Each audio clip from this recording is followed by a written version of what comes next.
What's up, YouTube? Today we got our first reaction YouTube video. I've been waiting to make this video for a long time, but I had some problems with my mic, so I just stopped streaming, recording. But yeah, I forgot to tell y'all I stream. Hop into the streams. They're like random. I probably won't stream as much once school starts again, but thank y'all for watching so far. If you aren't been watching it, if you like this video, feel free to like and subscribe. Thank everybody for the support. We got psychology of people who hate themselves. We are the biggest hypocrites, aren't we? Our entire lives, we're taught to be kind to other people. But when it comes to ourselves, it's a whole different story. Our efforts rarely get the acknowledgement they deserve. Compliments come rarely, if ever. And we're told to always be the bigger person. We're never really taught how to First, I want to say, before we get into this video, already, being the bigger person is so much harder than it seems. Being the bigger person is so much harder than it seems.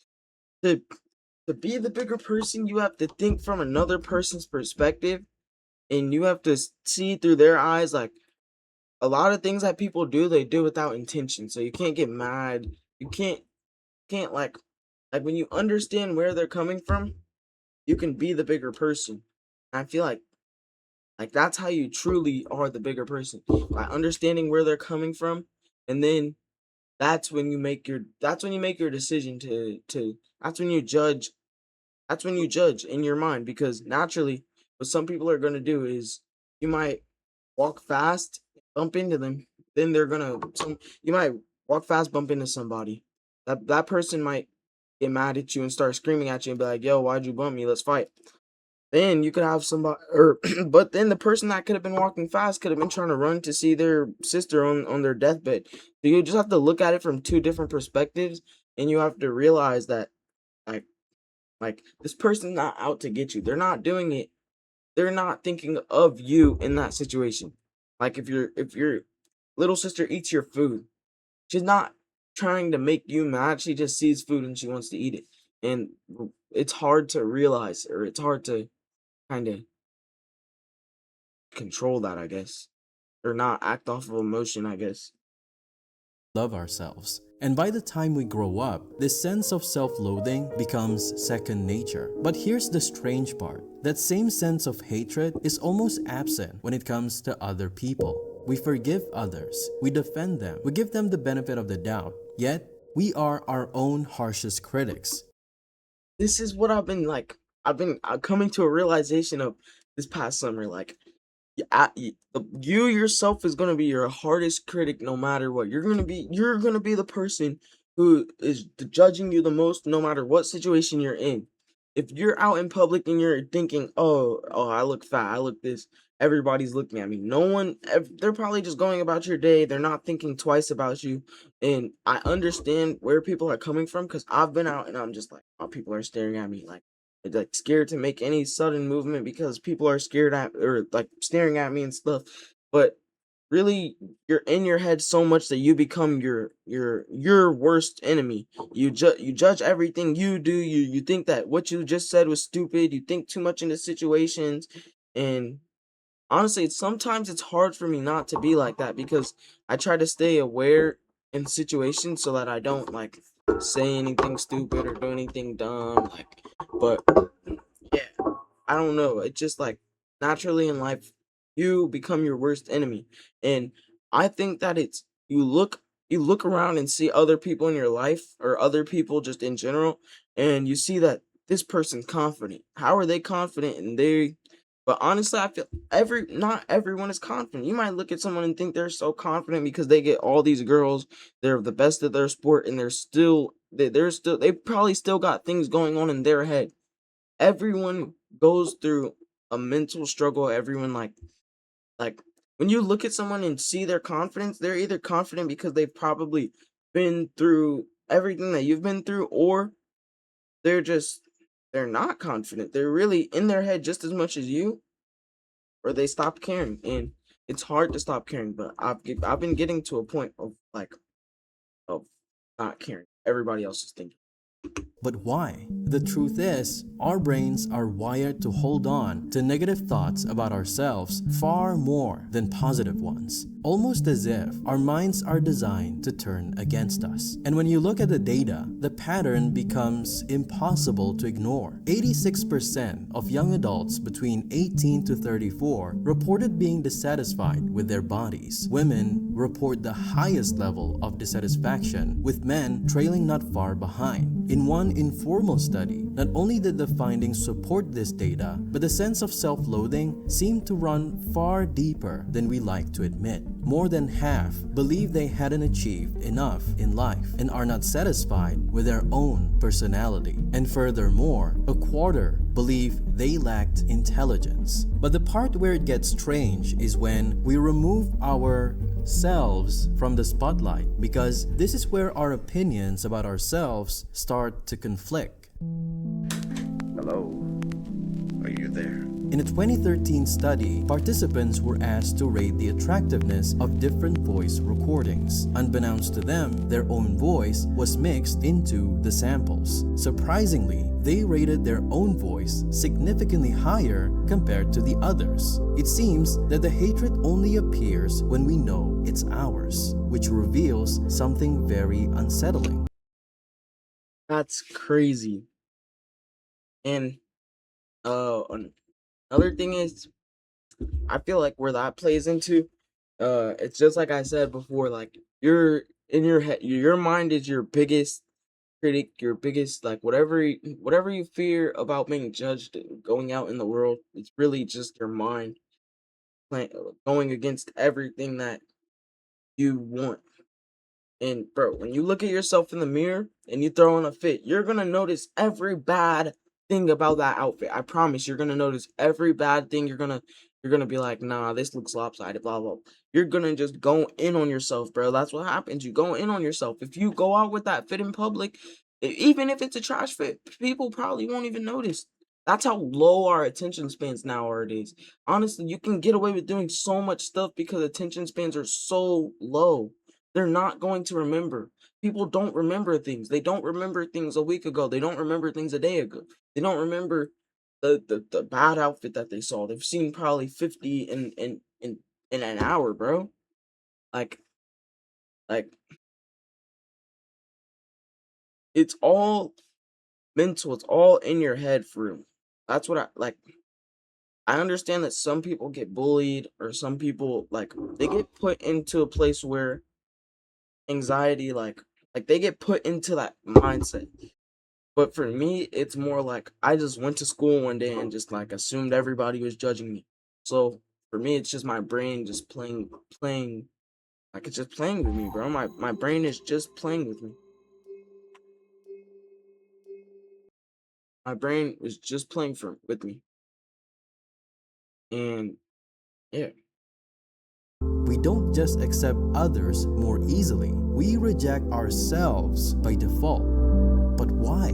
It turns out the reason is deeper than you think. And in order to begin to understand why, we need to look at a study where researchers interviewed 3 groups of people: lottery winners, accident victims who became paralyzed, and people who had experienced no major life events in the year prior to the interview. When comparing the happiness of the lottery winners to the other 2 groups after their respective life events, there was no significant long-term difference. Ironically, the only lasting effect of winning the lottery was a reduced enjoyment of everyday pleasures. The researchers argued that long-term happiness tends to remain relatively stable regardless of what happens, because the emotional impact of both good and bad events fades over time. This phenomenon is known as the hedonic treadmill. But when compared to the accident victims, a different pattern emerges. Although their lives eventually adjust to a new normal, the impact of the negative event is far more consequential, and they're much slower to adapt. Unlike lottery winners, they constantly compare their current lives to what they once had. So, what does this tell us about ourselves? Hmm. I understand what this is saying. Like, and this is what I say about a lot of people. Like, this is what I say about people who aren't happy in the situation that they're in. A lot of time, like now with social media, I feel like it's one of the worst. And out of every time, people are most in their heads, most like just constantly fighting their head, constantly in this mental battle where it's like you're assuming everyone's judging you. You're assuming with social media now, it's so impossible to escape it because you go to school and you compare yourselves to all the other kids around you. You compare you could be more athletic, you could be more tall, have could have less weight, have more weight, you could do a lot of things.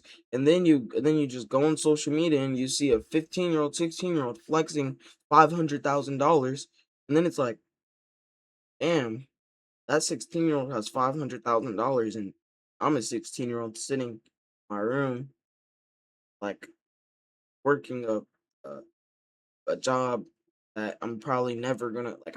I'm stuck in a system where I'm just gonna be working a job for the rest of my life. Like it's over for me already, and you tend to a lot of people tend to compare their lives, and then it just makes them feel miserable. We're already getting trapped in that cycle, and social media is just the worst.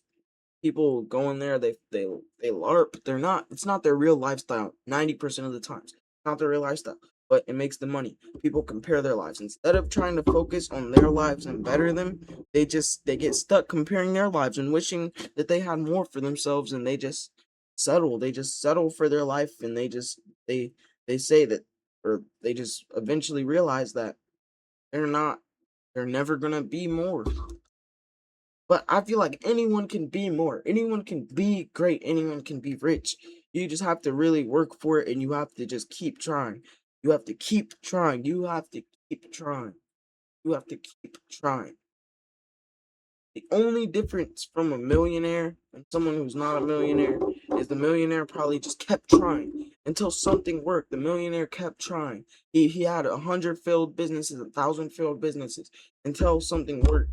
And he just worked really, really hard. And that's hard work. Hard work.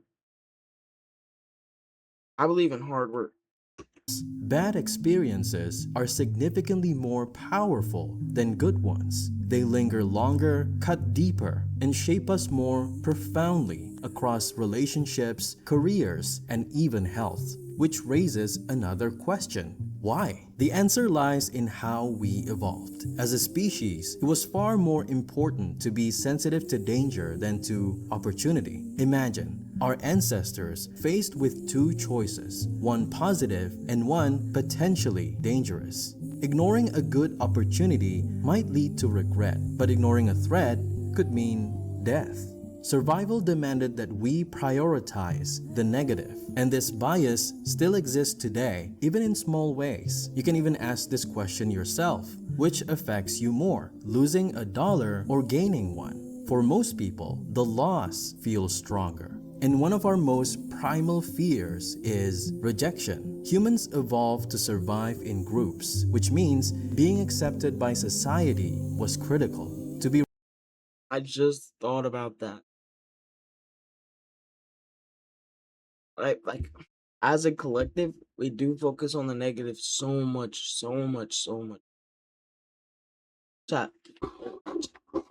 If you guys have watched it this far through, tell me what you guys think. Do you guys think gaining $1 is more has more significance or losing $1? Let me know. What do y'all think? Because like even as a kid, you fear rejection, and then it that fear of rejection just develops into anxiety. It's just like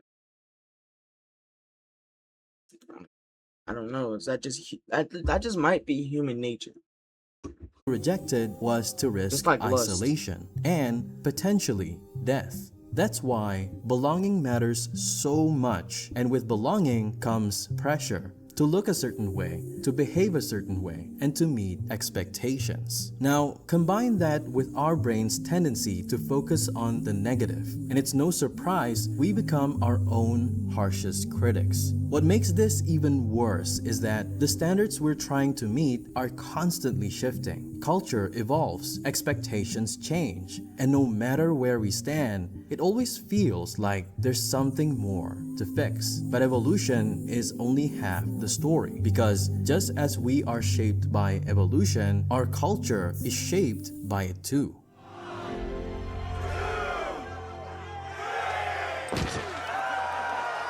In highly individualistic societies like the US, we are taught that survival and success depend entirely on our own effort and willpower, that love, warmth, and support are conditional, that we only deserve them when we reach a certain standard. Psychologists call this conditional positive. I think nowadays, honestly, the new standard is slowly gonna shift into the like it's not gonna be common when you see somebody dating or married. Like married is gonna be crazy. I feel like by the time I'm an adult, if you're married, that's gonna be like, wow, you guys are married? Wow, we haven't seen that in a while. Like it's gonna become something that's like I don't know, just not very common because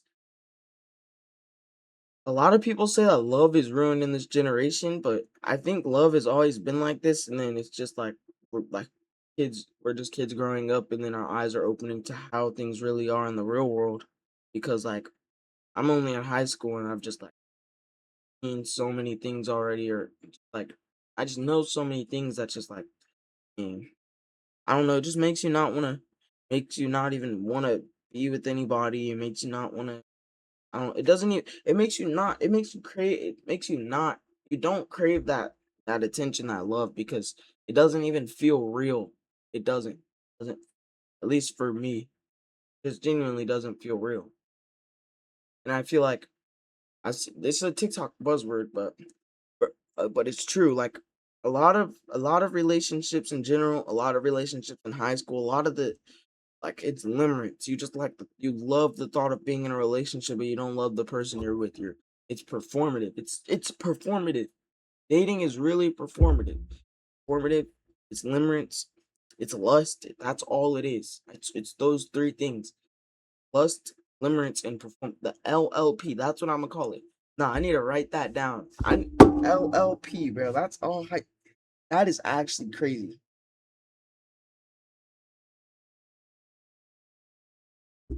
Get back to the Regard. When we grow up believing that love must be earned rather than given, we become experts at blaming ourselves when we fall short. We start to believe that our failures are not just mistakes, but proof that something is fundamentally wrong with us. And over time, that belief sticks, quietly reinforcing the way we see ourselves. And this is where something even more unsettling happens, because over time, this creates a split inside your mind. Psychologists call ourselves that then given, we become experts and stand entirely on our own effort and willpower, that love, warmth, and support are conditional, that we only deserve them when we reach a certain standard. Psychologists call this conditional positive regard. When we grow up believing that love must be earned rather than given, we become experts at blaming ourselves when we fall short. We start to believe that our failures are and a lot of the times I feel like blaming yourself is always the go-to in a lot of situations because it's rooted a lot through the way you were raised because the way you were raised it does like you don't notice a lot of things, maybe not start, but like when I was little, I just remember my mom telling me stuff, and then now when I think back at it now, it just seems like manipulation. It's literally just straight manipulation, and it's stayed with me, and now it affects me to like with my it affects my relationships. I've always every time I've ever tried to say how I feel, my feelings they just get turned down. So now when someone tells me that my feelings don't matter, like genuinely, I just like it literally like I feel like I'm like, damn, you're right. This doesn't matter. I'm tripping like every single time. Every time I say how I feel, someone's like, "No, bro, no." Like in my head, I'm like, "Yeah, wait, I'm tripping." But I realized it's because when I was growing up, every single time I've ever tried to say how I feel, it's because there's been someone that's told me that what I'm saying doesn't matter. It doesn't matter. It doesn't matter. It doesn't matter. So like if you can notice those things, like you can notice things like that throughout your childhood when you remember, and then you start to pick up on things like that now, you can see how the way that you were raised really does play a big role into the person that you become. Not just mistakes, but proof that something is fundamentally wrong with us. And over time, that belief sticks, quietly reinforcing the way we see ourselves. And this is where something even more unsettling happens, because over time, this creates a split inside your mind. Psychologists call this the self-discrepancy theory, the idea that you don't just have one version of yourself, but you have three: who you are, who you want to be, and who you think others see. And when those versions don't align, you feel it through shame, anxiety, I just hit like a fucking older, bro. That's so real. There is different versions of yourself. I feel my most normal when I'm just by myself. When I come around other people naturally, and I've noticed this, like naturally I tend to like leech off of what other people like, what if they're joking about something, like my humor will just like kind of change. And I guess everybody does that, but it's just like I don't know. I've always just wanted to be myself around everybody. Like, always just want to be myself. Honestly, the person that you want to be, you kind of have to. You kind of you be that. You have to be the person that you want to be the person that you want to be. There's nothing stopping you but you yourself. If you want to be if you want to be an outgoing person that has a lot of confidence, that can say whatever he wants, you just start saying things. Start saying things. If people get mad, annoyed, embarrassed, if they start saying you're corny, you're a loser, you're annoying, just don't listen. Don't listen. If that's who you want to be, if you want to be the person that you want to be, become that person. The only person stopping you from becoming that person is yourself. That's it. That's it. That if you want to be successful, be successful.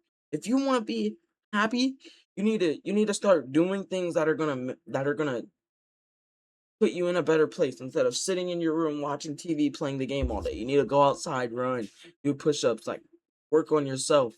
So then your mental can be better. You can be doing things in real life that have an effect on yourself, and you can reflect and you can be like, dang, I've been working out for a few weeks now. I didn't even realize it. I got muscles coming in or something. Like there's I like a big part of who I am is making sure that I'm in a good mindset. Because I've been in bad mindsets, I've been in good mindsets, and honestly, the only things that that can set me back in my life are my mindset and and me. That's it. and self-hate.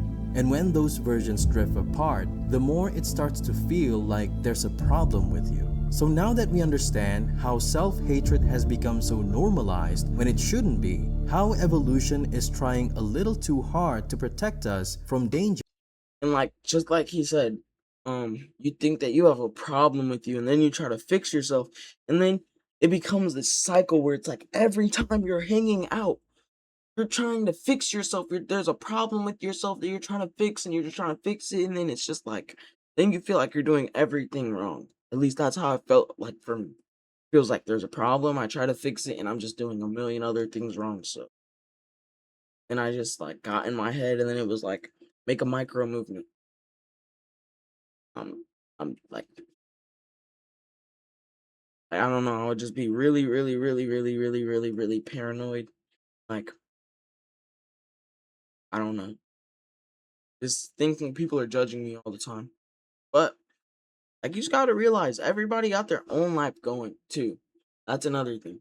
People genuinely got so much other things going on in their life that they are not worried about you, actually. And even if they are in that moment, they're not gonna remember a few days later. And if they are, then press them. You need to do something about it.